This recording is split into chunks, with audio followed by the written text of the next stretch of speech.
Hi, my name is Johnny, and this is my argumentative speech on why Argentina will win the World Cup. Okay. Glory, fame, your name going down in history. These are all the benefits of winning the World Cup final, the biggest sporting spectacle in the world.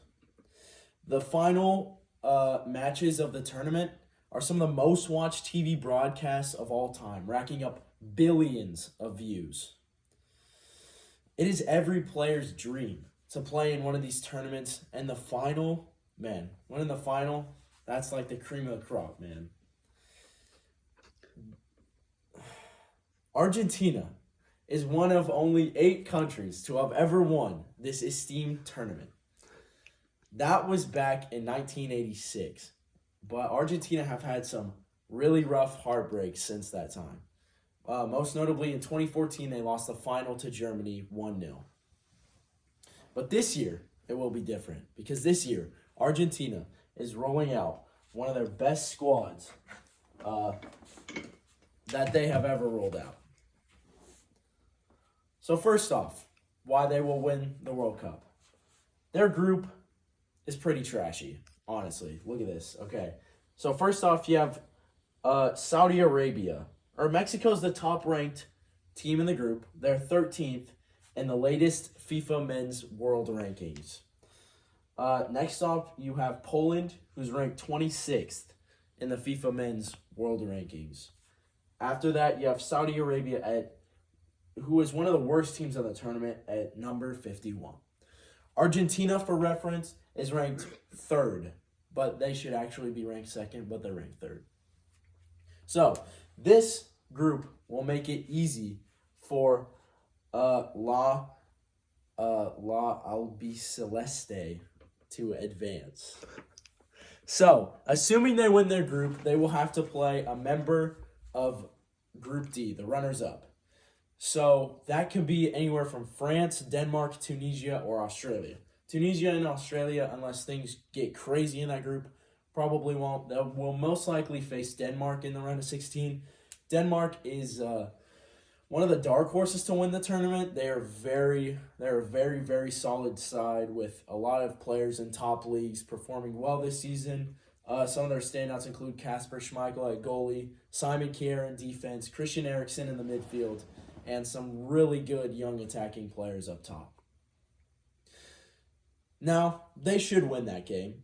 And when they do, they will probably, most likely, play the Netherlands team, who is the winner of Group A, and they will play the runner-up of Group B, which could be anywhere from America, Iran, or Wales. Netherlands should win that game, and Netherlands isn't as good as Denmark, so compared to Denmark, they will breeze through this and get into a semifinals against Brazil, which is another top team in the tournament. This is basically the World Cup final. This is the match that every person wants to see.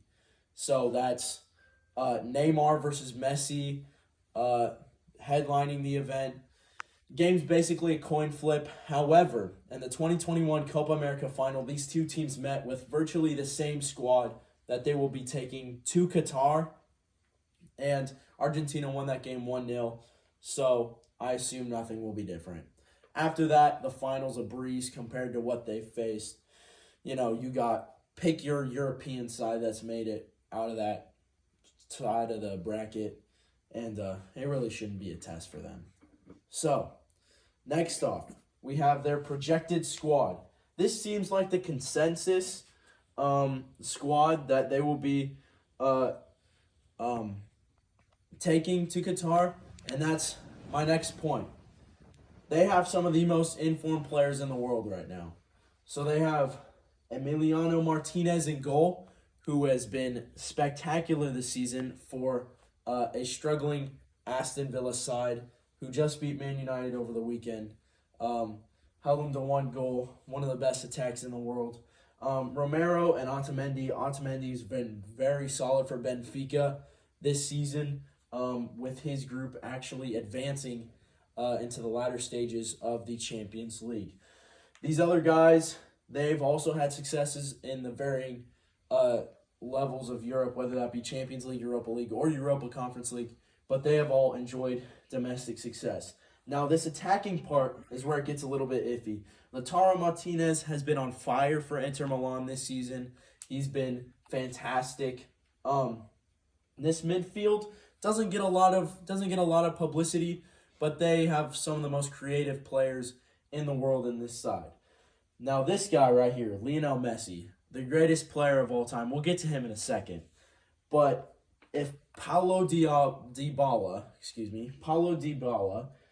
is healthy and fit for the World Cup, he will probably play on this right side. Messi will drop back into this midfield and just spray passes up front for Di Maria, who's aging but is still a very solid player, an on-fire striker, and Paulo Dybala, who's been one of the best players in Serie A this season. And that brings us to my final point, why Argentina will win the World Cup.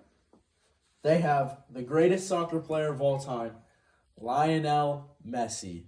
Messi has some crazy career accomplishments. He has had over 700 goals for club. He's got about 100 for Argentina, somewhere in the 80 to 100 range, about like 40 assists. He's just the greatest player of all time, most creative player. He's got multiple Champions League. He has had a great run of success for his club, Barcelona, and personally, he has won the most Ballon d'Ors, which is basically the MVP of soccer. He has won the most out of anybody in history. Expect him to show up big at this tournament, as this will be his last, and this team is not relying heavily on him anymore. So this team should be very fun to watch come November. With all that being said, it is easy to see why Argentina is the favorite to win the group, or to win the final, The combination of an easy group and a around average knockout projection play, plus players who are in form and the greatest soccer player of all time, all of that combines to propel them to winning the title. Argentina is going to win a World Cup this year. Mark my words. Thank you.